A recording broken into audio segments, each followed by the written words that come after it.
नमस्कार, मैं हूं आपके साथ पूजा कविया गोमा। स्वागत है आपका हमारे खास पेशकश में। आज हम बात करेंगे चौथी लहर की। क्या चौथी लहर के लिए हम तैयार हैं? देश भर में कोरोना वायरस के मामलों में एक बार फिर से तेजी देखने को मिल रही है। दिल्ली में सोमवार को 501 नए कोरोना केस मिले। इसे कोरोना की चौथी लहर के भी संकेत के तौर पर देखा जा रहा है। दिल्ली में पॉजिटिविटी रेट बढ़कर 7.72% हो गया है। इतना ही नहीं, उत्तर प्रदेश में भी पिछले हफ्ते की तुलना में कोरोना के 141% केस बढ़े हैं। दिल्ली में पिछले 24 घंटे में सिर्फ 6,492 टेस्ट किए गए थे। इसके बावजूद 501 लोग पॉजिटिव मिले हैं, जबकि रविवार को 517 लोग कोरोना पॉजिटिव पाए गए थे। स्वास्थ्य विभाग के मुताबिक इस समय कोरोना के 1188 मरीज होम आइसोलेशन में भर्ती हैं। दिल्ली में अभी कोरोना के डेडिकेटेड हॉस्पिटल में 9,735 बेड खाली हैं, जबकि 875 कोविड सेंटर्स हैं। इसके अलावा कोविड के 136 हेल्थ सेंटर्स भी एक्टिव मोड में हैं। देश के सबसे बड़े राज्य उत्तर प्रदेश में भी कोरोना के केस बढ़ने लगे हैं। यहां पिछले 24 घंटों में 115 नए केस आए हैं। सबसे ज्यादा केस गौतम बुद्ध नगर में मिले हैं, यहां पर 65 केस मिले हैं। वहीं गाजियाबाद में 20 और लखनऊ में 10 नए पॉजिटिव केस मिले हैं। यूपी में पिछले हफ्ते में 224 केस मिले थे, इस हफ्ते 540 केस मिले हैं, यानी पिछले हफ्ते की तुलना में 141% केस बढ़े हैं। बात करें महाराष्ट्र की, तो सोमवार को कोरोना के 59 नए मामले सामने आए हैं। हालांकि राज्य में पिछले 3 दिन से किसी की मौत कोरोना से नहीं हुई है। हालांकि रविवार को महाराष्ट्र में कोरोना के 127 केस सामने आए थे। राज्य में एक्टिव केस 634 हैं, तो वहीं मुंबई में कोरोना के सोमवार को 34 केस आए हैं। मुंबई में सोमवार को 634 मरीज ठीक हुए। तमिलनाडु में कोरोना वायरस के 27 नए मामले सामने आए हैं, जबकि 26 लोगों को डिस्चार्ज किया गया है। बात मिजोरम की करें तो वहां पर कोरोना वायरस के 99 नए मामले सामने आए हैं और कोरोना से किसी की मौत नहीं हुई है। कोरोना के बढ़ते मामलों को देखते हुए कोरोना की चौथी लहर की आशंका जताई जाने लगी है। हालांकि कोरोना को लेकर पिछले 2 साल से सटीक भविष्यवाणी करने वाले कानपुर IIT के प्रोफेसर मणिंद्र अग्रवाल के दावे ने बड़ी राहत दी है। अग्रवाल गणितीय सूत्र मॉडल के आधार पर भविष्यवाणी करते हैं। उन्होंने कहा कि कोरोना की चौथी लहर आने की संभावना कम है, क्योंकि अब तक कोई नया म्यूटेंट नहीं आया है। उन्होंने ये भी कहा कि अब लोगों में रोग प्रतिरोधक क्षमता यानी कि इम्यूनिटी 90% तक बन गई है, लेकिन अगर लापरवाही बरती तो ये म्यूटेंट फिर से अपना असर दिखा सकते हैं। उन्होंने लोगों से सार्वजनिक रूप से मास्क का इस्तेमाल करने की सलाह भी दी। हालांकि कई यूपी और हरियाणा में कई जिलों में मास्क पहनना अब अनिवार्य कर दिया गया है।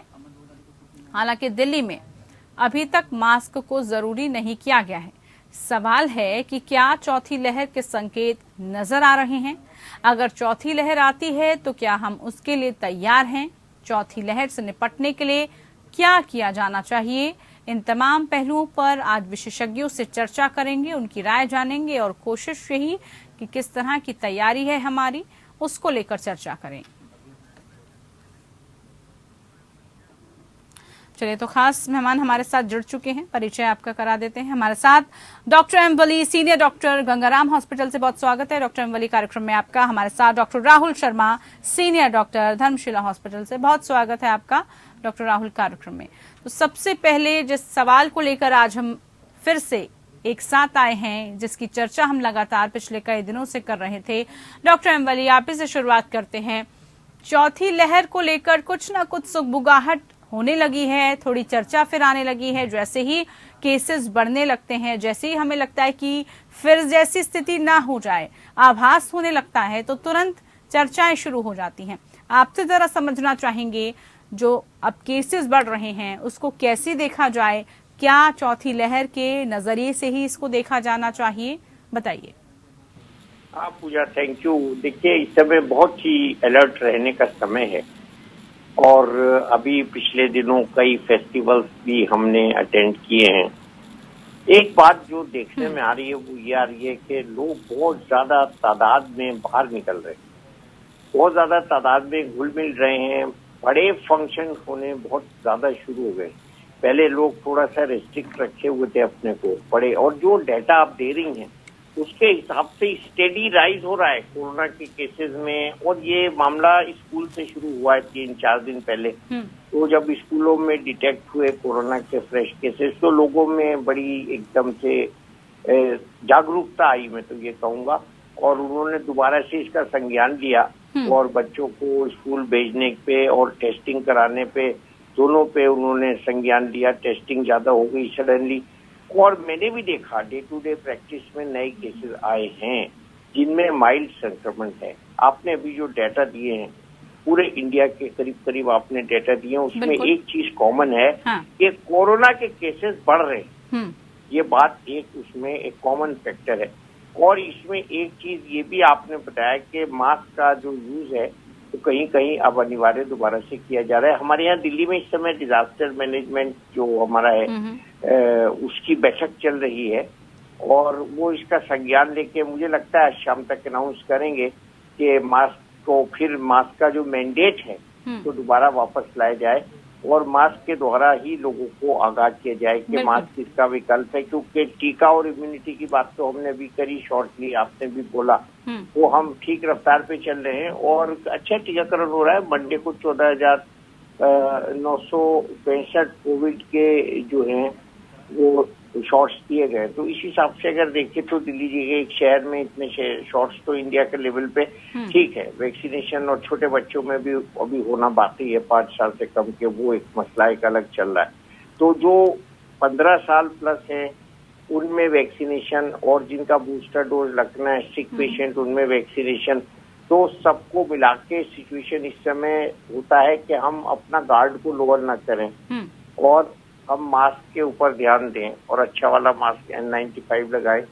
तो मैं अभी रास्ते में से कुछ आ रहा था तो मेरे पास N95 मौजूद है, और मैं यही कहूंगा लोगों से कि अच्छा वाला मास्क लगाएं और इस मास्क के जरिए बिल्कुल घबराए नहीं। कुछ लोग यानी कि डॉक्टर एमवली, देखिए लोगों से भी हम ये जानने की कोशिश कर रहे थे आज एक कार्यक्रम के जरिए कि मास्क की अनिवार्यता को लेकर ही सवाल था कि देखिए मास्क को फिर से अनिवार्य कर देना चाहिए। कुछ राज्य कर रहे हैं, कुछ जिलों में हो गया है, तो लोगों में थोड़ी असमंजस की इसको लेकर स्थिति हो जाती है। लोग सामान्य से स्थिति समझने लगे हैं, उनको लग रहा है कि अब मास्क बहुत हो गया। अब जो है उनकी ये व्यक्तिगत सोच है, व्यक्तिगत राय है कि वो मास्क लगाएं या ना लगाएं। लेकिन एज डॉक्टर्स हमारे साथ पैनल है, लोगों को आप यही अपील करना चाहेंगे, मुझे लगता है अभी भी, कि मास्क बहुत जरूरी है, मैंडेटरी उसको आप लेके चलें। बिल्कुल, मास्क जो है ना मैंडेटरी से ज्यादा हमारी अपनी सुरक्षा का कवच है। मेरा अपना सुरक्षा कवच, मैंने इसको फर्स्ट वेव में नाम दिया था। तो ये मेरा अपना सुरक्षा कवच है, तो मेरा है ये, इसको लिए किसी को कहने की जरूरत नहीं है। और मास्क बहुत सी चीजों से हमारी सुरक्षा करता है। नंबर 3, मास्क के लिए हमको किसी को कहने की जरूरत नहीं पड़नी चाहिए, क्योंकि मास्क एक ऐसी चीज है जो हमें कुछ भी कॉस्ट नहीं करता और बड़ी सुरक्षा देता है। तो ये हमको बहुत जरूरी है इसको रियलाइज करना। हमको जब कोविड के साथ जीना है तो मास्क को लगाना पड़ेगा। देखिए, इससे बहुत बड़ा फायदा हुआ है जिन लोगों ने मास्क अच्छे से लगाए हैं। मेरे यहाँ स्टाफ है करीब 12 लोगों का, और उनमें जो है किसी को भी कोविड नहीं हुआ, क्योंकि सबने मास्क डबल लगाया। अब हम ये कह रहे हैं उनसे कि आप N95 मास्क लगा के रखिए, और सब लगा रहे हैं। तो आप आमतौर पे देखता हूँ मैं गंगाराम हॉस्पिटल जब जा रहा हूँ आजकल, तो मैं देख रहा हूँ कि 100% लोग मास्क लगा के हॉस्पिटल में आ रहे हैं। तो ऐसी कोई ये थोपने वाली बात नहीं है, ये तो मेरी अपनी सुरक्षा से रिलेटेड बात है, इसको अपनाना है। ठीक है डॉक्टर राहुल, जैसे अभी एमवली ने भी बताया कि कितना महत्वपूर्ण है, डॉक्टर साहब ये बता रहे हैं कि मास्क की अनिवार्यता बहुत जरूरी है। लेकिन अगर हम चौथी लहर की आपसे बात करें तो जो रिपोर्ट्स आ रही हैं, जो भविष्यवाणी हो रही हैं, मनिंदर अग्रवाल की भी भविष्यवाणी इससे पहले हमने देखा, पिछले 2 सालों से लगातार कर रहे हैं, उनका ये मानना है कि भारत में बड़ी कम आशंका है, भारत में काफी कम चांसेस हैं कि चौथी लहर आए। आपको क्या लग रहा है इस संदर्भ में? क्या वाकई में इस तरह के चांसेस कम बन रहे हैं ड्यू टू, क्योंकि जो है सब में इम्यूनिटी बूस्ट हो चुकी है, वैक्सीनेशन हो रहा है? कैसे देख रहे हैं आप इन सबको? पूजा जी, यहाँ पर जैसे जो भी भविष्यवाणी कर रहे हैं उसमें एक क्लॉज वो जरूर लगा दे रहे हैं कि अगर वायरस म्यूटेट नहीं होगा, तो हमें ये समझना पड़ेगा कि वायरस म्यूटेट होता कैसे है। वायरस म्यूटेट होता है जब उसका ट्रांसमिशन बढ़ता है, जितनी बार वो रेप्लिकेट होता है। रेप्लिकेशन के लिए उसको ह्यूमंस चाहिए होते हैं। तो जैसे कि हमने देखा कि धीरे धीरे केसेस बढ़ रहे हैं, तो जैसे ही मौका मिलता है वायरस को, वो रेप्लिकेट होता है और इसमें म्यूटेशन आता है, वो एक्सपोनेंशियल ग्रोथ होने लगता है। तो इनका जो एक क्रक्स है, जो सार है कहीं पर भी पैंडेमिक कंट्रोल करने का, कि इसके ट्रांसमिशन को रोकना है। और ट्रांसमिशन रोकने में सबसे इम्पोर्टेंट, जैसे डॉक्टर वली ने भी बताया, मास्क, हैंड हाइजीन और कोविड अप्रोप्रिएट बिहेवियर है। एंड प्रोबेबली जो एक केस राइज हम अभी देख रहे हैं, क्योंकि कोई नया म्यूटेशन नहीं आया है, जो राइज इसलिए हो रहा है कि हम लोग थोड़ा सा रिलेक्टेंट हो गए हैं। गवर्नमेंट ने पाबंदियां हटा दी हैं, हमें लगता है कि सब कुछ नॉर्मल है और अब कोविड नहीं आएगा, लेकिन ऐसा बिल्कुल नहीं है। अगर एक भी केस है और वो ट्रांसमिशन चालू करता है, तो कभी भी स्थिति आउट ऑफ कंट्रोल हो सकती है। एंड इस सब में जो सबसे इम्पोर्टेंट रोल है वो पब्लिक का और हमारा अपना दायित्व है। हर इंडिविजुअल का दायित्व है कि वो एटलीस्ट अपने को इन्फेक्शन ना होने दे, और अगर अपने को इन्फेक्शन हो गया है तो उस इन्फेक्शन को आगे ना बढ़ने दे, ट्रांसमिट ना होने दे। जहां तक तैयारियों की सवाल है, आई थिंक 4th वेव में हम लोग हैं। हर हॉस्पिटल, हर डॉक्टर, हर राज्य इस चीज से बाकायदा वाकिफ है और हर जगह तैयारी अपनी तरफ से पूरी है। बट हमने ये देखना है कि ऐसी लहर कभी ना आए। इसके लिए जो इंतजामात हैं वो इंडिविजुअल लेवल पे करना ज्यादा जरूरी है, क्योंकि सरकार के लेवल पे और हॉस्पिटल के लेवल पे हर कोई तैयार है, लेकिन हम में से कोई नहीं चाहता है कि पेशेंट दोबारा से हॉस्पिटल में एडमिट हो, दोबारा से जाने जाएं, दोबारा से ऑक्सीजन की रिक्वायरमेंट है। लेकिन अगर पिछले कुछ दिनों में देखें तो डेफिनेटली कोविड के केसेस आना लग रहे हैं, जिनमें से कुछ लोगों में निमोनिया की शिकायत भी आने लगी है। तो ये बहुत जरूरी है कि अब दायित्व तो सारा इंडिविजुअल लेवल पे आ गया है, चाहे वो मैं हूँ, चाहे आप हैं, चाहे जनता है। सबको अपने अपने लेवल पे अगर हम प्रिकॉशन लेते हैं, ट्रांसमिशन रोकते हैं, तो प्रोबेबली ये लहर कभी नहीं आएगी। लेकिन अगर हम लोगों ने ढिलाई बरती और हमें लगा कि नहीं ये तो सब माइल्ड है, चलता रहने दो, कभी भी म्यूटेशन हो सकता है और कुछ भी चेंज आ सकता है।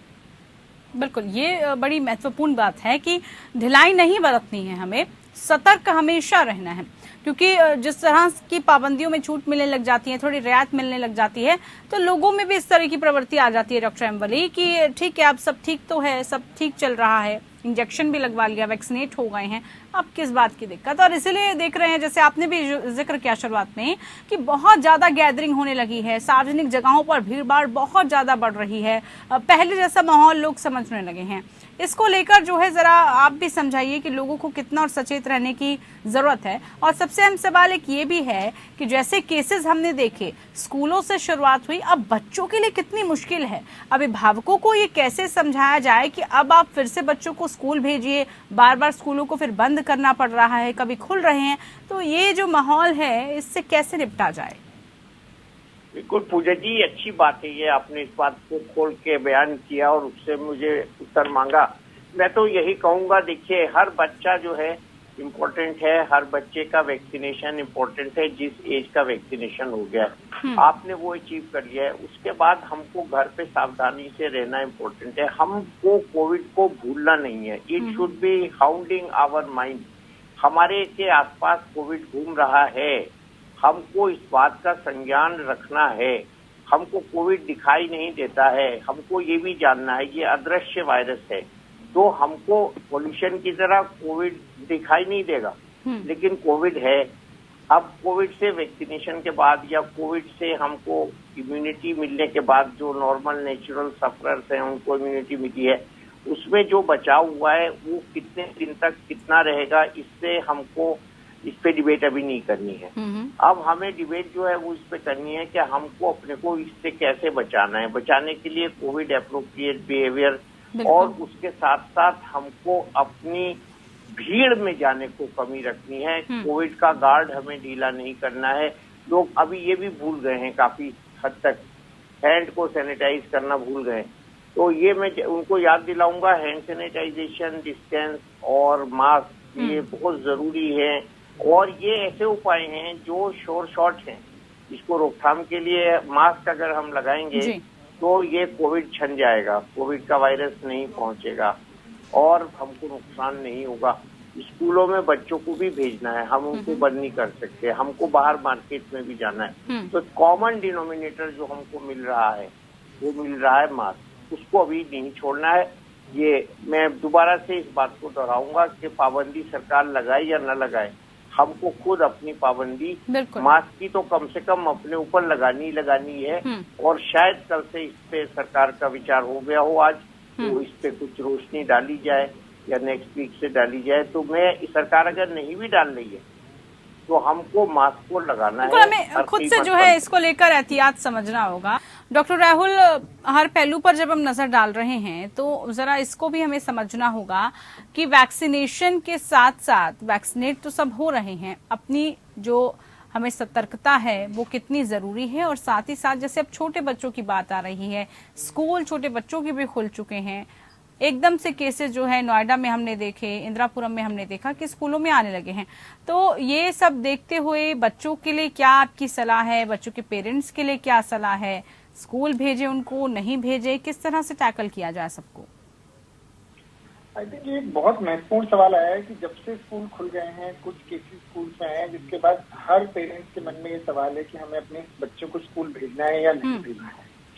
सबसे पहली और इम्पोर्टेंट चीज तो ये है कि अभी तक उन बच्चों में, जैसे कि नर्सरी के बच्चे हैं, उनमें अभी वैक्सीनेशन चालू नहीं हुआ है, इसलिए उन लोगों में माइल्ड इन्फेक्शन देखा गया है। दूसरी इम्पोर्टेंट चीज है कि जितने भी ये इन्फेक्शन हो रहे हैं, ये सारे कहीं ना कहीं से हम अडल्ट से ही पकड़ रहे हैं बच्चे, और उसके बाद वो आपस में स्प्रेड हो रहा है। तो इम्पोर्टेंट चीज again mask and hand hygiene की है, जो हमें समझना पड़ेगा। और दूसरा जो हमें ध्यान देना पड़ेगा वो बच्चों के वैक्सीनेशन पे ध्यान देना है, क्योंकि हमेशा बच्चों को अगर हम ऑनलाइन क्लासेस में रखेंगे, घर में रखेंगे, तो उनपे अदर देन कोविड बहुत सारे मनोवैज्ञानिक प्रभाव पड़ रहे हैं, बहुत सारी साइकोलॉजिकल प्रॉब्लम्स आ रही हैं, जिसको हमें अब टैकल करना पड़ेगा। और कहीं ना कहीं हमें ये समझना पड़ेगा कि कोविड जाने नहीं वाला है, लेकिन जितना हम बचाव करेंगे उतना प्रिवेंटिव मेजर्स लेके हम इसको संभाल सकते हैं। तो इवन इफ अगर कुछ केसेस आ रहे हैं तो उस हिसाब से स्कूल भी अपने मेजर्स ले रहे हैं और उस क्लास को बंद कर दे रहे हैं फॉर द टाइम बिंग, ताकि ट्रांसमिशन कट ऑफ हो पाए। इसका ये मतलब नहीं है कि हम अपने बच्चों को स्कूल नहीं भेजेंगे या क्लासेस नहीं देंगे, ये सब उतना ही जरूरी है जितना कि कोविड से बचाव जरूरी है। तो जहां पर केसेस आ रहे हैं वहां पर एक्टिव स्क्रीनिंग, प्रिवेंटिव मेजर्स हमें लेने हैं, उस एरिया को सिक्लूड करना है, सैनिटाइज करना है, बच्चों में ट्रांसमिशन कम करना है। अदरवाइज बाकी क्लासेस शुड बी कंटिन्यू, जो मेरा ओपिनियन है उस हिसाब से, क्योंकि ऐसा कोई भी अभी सीरियस केस देखने में नहीं आया है, कोई भी नया म्यूटेशन नहीं आ रहा है, कोई भी हॉस्पिटलाइजेशन की जरूरत बच्चों में नहीं पड़ रही है। बट ये बहुत जरूरी है कि सरकार की तरफ से भी ये कदम उठाए जानी चाहिए कि बच्चों में जल्द से जल्द वैक्सीनेशन चालू करें, ताकि उनमें भी इम्यूनिटी कोविड के प्रति बन पाए। बिल्कुल, ये हमें जो है ख्याल रखना होगा। डॉक्टर एम्बली, चौथी लहर की बात जब सामने आ रही है तो यहाँ पर जिस तरह से अगर हम वर्ल्ड वाइड देखें, चीन के हालात पर भी एक बार नजर डाल लेते हैं, वहां पर स्थिति काफी भयावह नजर आई, कुछ तस्वीरें ऐसी दिखी हैं। भारत को उससे कितना सबक लेने की जरूरत, किस तरह से देखा जाए, क्योंकि पहले भी हमने देखा था कि किस तरह से चीजें वर्स्ट होती चली गई थी, तो वो नौबत ना आए उसके लिए कैसे सरकार, प्रशासन, आम नागरिक सबकी सहभागिता कितनी जरूरी? हाँ, चीन का एग्जाम्पल हमारे सामने है, कोरिया का एग्जाम्पल हमारे सामने है, यूके का एग्जाम्पल हमारे सामने है, फ्रांस का एग्जाम्पल हमारे सामने है। और फौरन ही अगर हम देखें करंट, तो शंघाई में जो आउटब्रेक हुआ इसका और लोगों में एकदम से तादाद बढ़ी है, तो ये कहीं ना कहीं इस बात की तरफ इशारा कर रहा है कि अभी ये दोबारा इंटरनेशनली स्प्रेड भी हो सकता है। हम कितना भी इसको कंटेन करें तो सावधानी जो है बहुत जरूरी है। इस गोल्डन वर्ड, सावधानी हटी दुर्घटना हुई वाली बात जो हम हमेशा करते रहे। दूसरे ये कि इसमें हमें टीके में सुस्ती नहीं करनी है। तीसरे ये कि हमें गैर जरूरी बातों पे घर से बाहर नहीं निकलना है। अभी हमने देखा दिल्ली की सड़कें बिल्कुल वीरान हो गई थी, 4 दिन का बड़ा वीकेंड था, सब लोग बाहर चले गए थे, सब लोग घूमने चले गए थे। तो इस तरह का जो ट्रेंड चल पड़ा है ना, ये हम आपको थोड़ा सा अपने को सावधानी से रखें, घरों में रखें और अभी ज्यादा इसमें वो ना करें, उससे हमारे छोटे बच्चों को खतरा बढ़ जाएगा। और हमारी भी एक बहुत बड़ी पॉपुलेशन है जो जिसे इसको मैं बिलोंग करता हूँ, और उसे में हाई रिस्क पॉपुलेशन होती है, तो उनको भी बहुत बड़ा खतरा बढ़ जाएगा। उनके जरिए बच्चों में और बूढ़ों में अगर कॉमन स्प्रेड शुरू हो गया तो ये अनकंट्रोलेबल हो जाएगा। और अभी हम जैसे बता रहे थे कि 10,000 बेड खाली हैं, 9,000 कुछ बेड खाली हैं, तो 3 दिन में भर जाएंगे। तो इस तरह से हमको ओवर डिपेंडेंसी नहीं करनी है। और हमको कुछ भी ज्योतिष वगैरह को मैं बिल्कुल दूर रखता हूँ, आंकड़ों को दूर रखता हूँ। हमें सावधानी जो है वो बनाए रखना है और हमें इसमें किसी से पूछना नहीं। आजकल लोग पूछ रहे हैं, हाँ भाई कोविड आ गया दोबारा आ रहा है। आपस में नहीं चर्चा करनी है, चर्चा सावधानी की करनी है। भाई कोविड के लिए आप क्या कर रहे हो? आप सैनिटाइजर यूज कर रहे हो, आप मास्क लगा रहे हो, आप घर से बाहर नहीं निकल रहे हो ज्यादा, ये हम आपस में डिस्कस करें इंस्टेड ऑफ डिस्कसिंग कि क्या कोविड आ रहा है, कोविड हो रहा है, कोविड आ गया, कहाँ से आ गया। ये जो चीज एक टेंडेंसी हो गई है, ये बहुत बड़ी हमको नुकसान दे सकती है आगे चल के। हमको सावधानियों पे बात करनी चाहिए, हमको प्रिकॉशंस पे बात करनी चाहिए, हमको बच्चों के टीकाकरण पे बात करनी चाहिए, हमको अपने एल्डरली को कैसे प्रोटेक्ट करना है उस पर बात करनी चाहिए, और ये रूमर्स वगैरह पे बिल्कुल विश्वास नहीं करना चाहिए। देखिए, आप बता रही हैं कि 4 से 7.2% अभी दिखा रही हैं, हो गया है पॉजिटिविटी। जरा अगर इस रफ्तार से दोबारा बढ़ता रहा ना तो ये बहुत मुश्किल हो जाएगा। और कहीं ना कहीं लैक्सिटी है, लोगों के दिमाग में भी है और अधिकारियों के दिमाग में। तो अब देखिए, आज मीटिंग के बाद देखिए बताया जाएगा उनको कि they have to be very careful. और पब्लिक के दिमाग में जो लैक्सिटी है उसको सावधानी से, मैं कहता हूँ, आसानी से रिप्लेस किया जा सकता है। सावधान रहिए और घर में रहिए, सुरक्षित रहिए और बच्चों को संभाल के रखिए। बिल्कुल बिल्कुल। डॉक्टर राहुल, जैसे अभी बताया डॉक्टर अंबरी ने भी कि इस तरह की चर्चा लोगों के बीच में होने लगती है कि कोरोना फिर आ गया।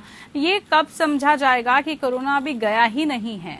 उसके साथ बार बार डॉक्टर्स हर एक कहते हैं कि उसके साथ जीने की आदत आपको डालनी होगी, उसके साथ आपको किस तरह का बिहेव रखना है, आपको कैसे एहतियाती कदम रखने हैं, उन सब चीजों को आपको समझना होगा, बजाय कि आप अफवाहों पर ध्यान देने लगते हैं। आपको लगता है कि कहीं पर कुछ हो गया, लेकिन सबसे ज्यादा यहाँ पर आवश्यकता है कि आप सही चर्चा करें, सही जगह से आप चर्चा करें और साथ ही सही जगह से जानकारी लें कि जो चीजें हो रही है उसके लिए अब आपको करना क्या है। आपकी खुद की इंडिविजुअल रिस्पॉन्सिबिलिटी, ड्यूटी क्या बनती है सबकी? ये एक बहुत ही इम्पोर्टेंट कॉन्सेप्ट है कि हमें ये समझना पड़ेगा कि जो कोविड अभी हमें टैकल करना है लाइफस्टाइल मॉडिफिकेशन से टैकल होने वाला है। ऐसा नहीं कि हमें नी जर्क रिएक्शन है, अरे कोविड आ गया चलो लॉकडाउन लगा दो, अरे कोविड आ गया चलो घर में चले जाओ, बच्चों को बंद कर दो, स्विमिंग पूल मत भेजो, गैदरिंग मत भेजो। बट इम्पोर्टेंट चीज है कि अब हमें कहीं ना कहीं ये चीजें अपने लाइफस्टाइल में ढालनी पड़ेंगी, जिसमें मास्क, सैनिटाइजर, हैंड हाइजीन, जो बचपन से हम सबको सिखाते हैं, लेकिन प्रोबेबली क्योंकि ऐसा कोई इन्फेक्शन या महामारी कभी आई नहीं थी तो हम लोगों ने उसकी इंपॉर्टेंस रियलाइज नहीं की। But probably the time has come now कि हम लोगों को ये समझना पड़ेगा कि बार बार ये जो हमें डर रहता है कि नहीं कोविड आएगा सब कुछ बंद हो जाएगा, लोगों का बिजनेस लॉस होगा, हेल्थ इश्यूज आएंगे, रिसोर्स यूटिलाइजेशन बहुत ज्यादा बढ़ जाएगा हेल्थ केयर का, इन सबको अगर एक तरह से हम टैकल करना चाहें तो अब उसका एक सिंपल आंसर है लाइफस्टाइल मॉडिफिकेशन, जिसमें मास्क हमें एक इंटीग्रल पार्ट बनाना पड़ेगा अपनी रोज की दिनचर्या का। हैंड हाइजीन जो कि हम बचपन से अपने बच्चों को सिखाते हैं और हम सब लोग फॉलो करते हैं, उसको थोड़ा और स्ट्रिंजेंटली फॉलो करना पड़ेगा। मास गैदरिंग अभी कुछ टाइम के लिए कम रखनी पड़ेगी जब तक कि वैल्यूज 0 नहीं हो जाती हैं और ट्रांसमिशन कम नहीं हो जाता है। लेकिन ये आंसर इसका नहीं कि अरे कोविड आ गया चलो लॉकडाउन कर दो, अरे कोविड आ गया चलो शॉप बंद कर दो, स्कूल बंद कर दो। हम सबकी जिम्मेदारी आ गई है अब ये जिम्मेदारी सिर्फ और सिर्फ सरकार पे नहीं रह गई है। सरकार ने अपनी तरफ से जो भी करना है और जो भी प्रयास कर रहे हैं, चाहे वो वैक्सीनेशन को लेके हों, चाहे वो ऑक्सीजन अवेलेबिलिटी को लेके हों, चाहे वो गाइडलाइंस मेकिंग के ऊपर हो, चाहे वो इंफ्रास्ट्रक्चर के ऊपर हो, वहाँ प्रयास अपने जा रहे हैं। लेकिन जब तक एज एन इंडिविजुअल हम लोग अपनी जिम्मेदारी नहीं समझेंगे, प्रोबेबली ये केसेस हर बार बढ़ते कम होते रहेंगे और हमें नहीं पता कि कब म्यूटेशन कैसा होगा, क्योंकि ये वायरस की प्रवृत्ति है कि जितनी बार वो रेप्लिकेट होगा उसमें म्यूटेशन आएगा ही आएगा। वो म्यूटेशन अच्छे के लिए आएगा या बुरे के लिए आएगा, इसकी भविष्यवाणी बिल्कुल कोई नहीं कर सकता। ये हमें ही सजग रहना पड़ेगा, हमें ही इस बात का ख्याल रखना पड़ेगा। और शुक्रिया आप दोनों खास मेहमानों का, आप हमारे साथ जुड़े और जुड़कर हमने चर्चा की कि चौथी लहर को लेकर जिस तरह की चर्चाएं हैं उसमें कितनी बातें सच हैं और किस तरह से हमें सतर्क और अलर्ट रहने की आवश्यकता है। फिलहाल के लिए खास पेशकश में इतना ही। नमस्कार।